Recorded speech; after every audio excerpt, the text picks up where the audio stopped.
Al-ihsan an ta'budallaha ka'annaka tarahu fa in lam takun tarahu fa innahu yarak. Ihsan adalah engkau menyembah Allah, salat dengan khusyuk seakan-akan engkau melihat Allah Subhanahu wa taala. Dan jika engkau, kata Nabi Muhammad SAW, tidak mampu melihat Allah, maka yakinkanlah dalam dirimu untuk menghadirkan khusyuk dalam salat bahwasanya Allah Subhanahu wa taala sedang melihatmu. Maka kata para alim ulama, jika ingin menghadap Allah Subhanahu wa taala, maka salatlah bertakbir ihram, maka itu adalah penghadapan kita kepada Allah Subhanahu wa taala. Maka sebagian ulama mengatakan tidak ada orang selain kedua orang tua kalian, bahkan kedua orang tua kalian yang setiap harinya selama 24 jam rela bertemu denganmu sebanyak 5 kali dalam keadaan apapun. Bahkan antara anak dengan orang tua tidak pernah bisa dipastikan orang tua akan menerima pertemuan dengan anaknya setiap hari, setiap 24 jam sebanyak 5 kali. Dengan alasan berbagai macam kesibukan, berbagai macam masalah dan lain sebagainya. Tapi Allah Subhanahu wa taala selalu memanggil setiap hari untuk menghadapnya dalam keadaan apapun. Dalam keadaan kaya, dalam keadaan susah, dalam keadaan sedih, dalam keadaan miskin, semuanya diterima oleh Allah Subhanahu wa taala per 24 jam. Silakan kalian menghadap kepadaku sebanyak 5 kali. Ini adalah karim, kemuliaan Allah Subhanahu wa taala yang diberikan kepada kita umat Islam, umat Nabi Muhammad sallallahu alaihi wasallam. Maka ibadah salat itu hubungan kepada Allah telah jelas. Maka orang yang melakukan ibadah salat juga secara tidak langsung, kata para alim ulama, telah menyambung hubungan sesama manusia. Karena di at-tahiyyatul mubarakatus salawatut thayyibatu lillah, ujungnya assalamu alaina wa ala ibadillahis shalihin. Kita telah menyampaikan salam kepada saudara-saudara kita sesama umat muslim, bukan hanya di dalam satu negara, tapi satu dunia yang beriman kepada Allah Subhanahu wa taala. Maka orang-orang yang meninggalkan salat, artinya ia tidak menjawab salam dari saudara-saudaranya yang salat. Paham Ibu? Bapak? Bagaimana dikatakan salat adalah hubungan seorang manusia dengan saudaranya yang lain? Karena di dalam salat ada kalimat assalamu alaina wa ala ibadillahis shalihin. Salam keselamatan untuk kita semua dan hamba-hamba Allah yang soleh. Kita mengucapkan salam tersebut, dan saudara kita yang lain salat mengucapkan salam tersebut untuk kita. Maka orang yang melakukan salat artinya ia telah menjawab salam dari saudaranya yang lain dan telah mengucapkan salam kembali kepada saudaranya yang salat.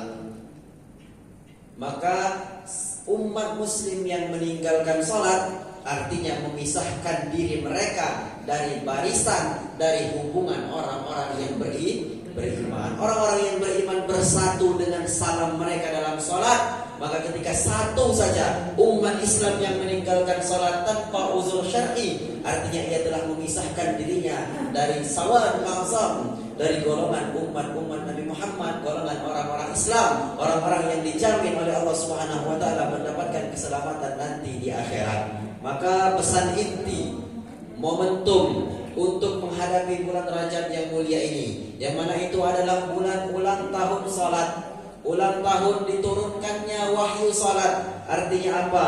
Sebagai umat Islam yang mana salat itu adalah ibadah kita yang paling tinggi setelah syahadat. Haji hanya dituntut untuk orang-orang yang mampu. Zakat hanya dituntut orang-orang yang mampu.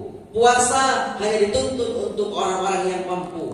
Setelah syahadat kita menentukan bahwa kita adalah seorang muslim, maka salat tetap harus dilakukan bagi siapapun. Fa in lam tusalli qa'iman, kata Nabi, salatlah kalian berdiri. Fa in lam tastati' fa qa'idan, kalau enggak bisa berdiri kalian salat duduk.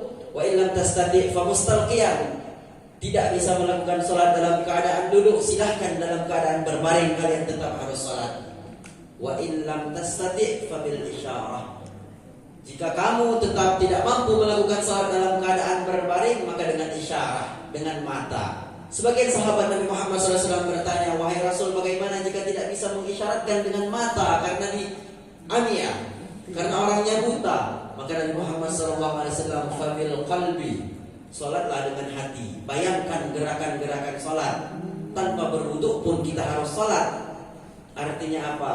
Innallaha ta'ala yaqbalu taubatal abdi ma lam yughargir. Nabi Muhammad SAW sampaikan Allah Subhanahu wa taala akan menerima taubat seorang hamba sebelum nafas beliau, sebelum nafas umat muslim ada di tenggorokan. Artinya sebelum nyawa kita sampai ke tenggorokan, selagi itu kita diwajibkan untuk melaksanakan ibadah fardu salat. Maka ajakannya mari untuk menyambut hari ulang tahun salat ini, kita perbaiki salat-salat yang sebelumnya mungkin hanya dilakukan wajibnya saja, hanya membaca surah Al-Fatihah tanpa doa iftitah, tanpa qabliyah, tanpa ba'diyah. Maka pada malam hari ini kami mengajak untuk memperbaiki salat kita.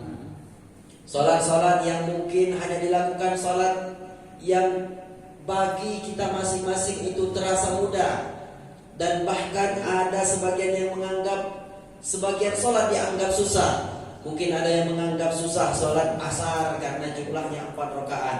Mari kita perbaiki salat kita. Kita totalitaskan ibadah salat kita, karena itulah modal sebesar-besarnya untuk menghadap Allah Subhanahu wa taala nanti di hari kiamat.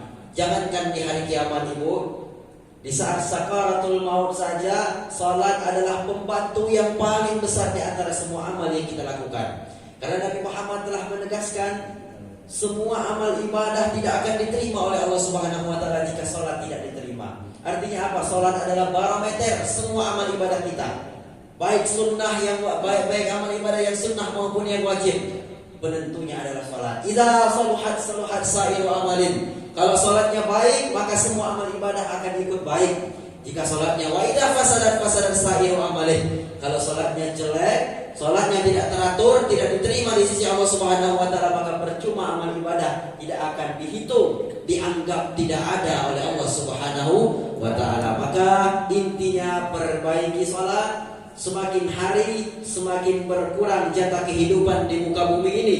Maka ini adalah peringatan untuk kita semua, untuk yang menyampaikan terutama dan umumnya kepada jamaah semuanya. Bapak Ibu sekalian, salat adalah tiang agama. Kita punya agama kita agama apa, Bu? Agama Islam. Islam tersebut punya tiang namanya salat. Yang punya tiang jangan sampai dirobohkan dengan kita meninggalkan sholat tersebut. Jangan sampai. Inilah mungkin pesan yang dapat kami sampaikan. Inilah yang bisa kami sampaikan kepada Bapak Ibu sekalian. Mungkin tidak sesuai dengan ekspektasi Bapak Ibu sekalian, tapi inilah seadanya yang bisa kami sampaikan. Beginilah cara penyampaian kami. Mohon maaf jika terdapat kesalahan dan kekurangan, kepada Allah kami mohon ampunan. Maklum, kami masih dalam keadaan belajar dan sampai kapanpun masih tetap dalam keadaan belajar. Sekali lagi kami aturkan ucapan permohonan maaf jika terdapat kesalahan dalam penyampaian, kekurangan tentunya, kekhilafan, kekeliruan, kepada Allah Subhanahu wa taala kami mohon keampunannya. Terakhir mari kita bacakan suratul Fatihah sebanyak 1 kali kita niatkan, wabil khusus kepada arwah saudara-saudara kita yang terkena musibah, yang mungkin dengan musibah di Sumatera Barat, di Sumatera Utara, di Aceh telah berpulang ke rahmatullah. Mudah-mudahan mereka diterima di sisi Allah Subhanahu wa taala, amal ibadah mereka diterima, segala kesalahan kekhilafan mereka diampuni oleh Allah Subhanahu wa taala, serta keluarga yang ditinggalkan mendapatkan kesabaran, ketabahan sebagai modal mereka untuk bersabar mendapatkan ganjaran yang besar di sisi Allah Subhanahu wa taala. Dan semoga bencana yang Allah Subhanahu wa taala turunkan ini pada hakikatnya untuk pelajaran bagi kita yang belum dikenakan musibah tersebut. Jangan sampai Allah Subhanahu wa taala murka kepada tempat-tempat yang lain karena tidak bertafakkur, tidak mengambil pelajaran dari apa yang telah Allah berikan. Itu hal kecil bagi Allah Subhanahu wa taala. Tidak menutup kemungkinan jika kita tidak mengambil pelajaran, na'udzubillah summa na'udzubillah, Allah Subhanahu wa taala pemilik segalanya, kecil di hadapan Allah Subhanahu wa taala, maka semuanya bisa terjadi dengan kehendaknya. Maka ikuti apa yang diinginkan oleh Allah Subhanahu wa taala, maka Allah akan ikuti apa yang kita inginkan. Itulah rumus kehidupan ini Bapak Ibu sekalian. Mudah-mudahan mereka-mereka yang telah dipanggil oleh Allah Subhanahu wa taala diletakkan di sisi Allah di surganya yang layak hendaknya. Amin Allahumma amin. Juga kepada arwah-arwah yang tadi telah meminta doa, kembali kita sampaikan Al-Fatihah ini.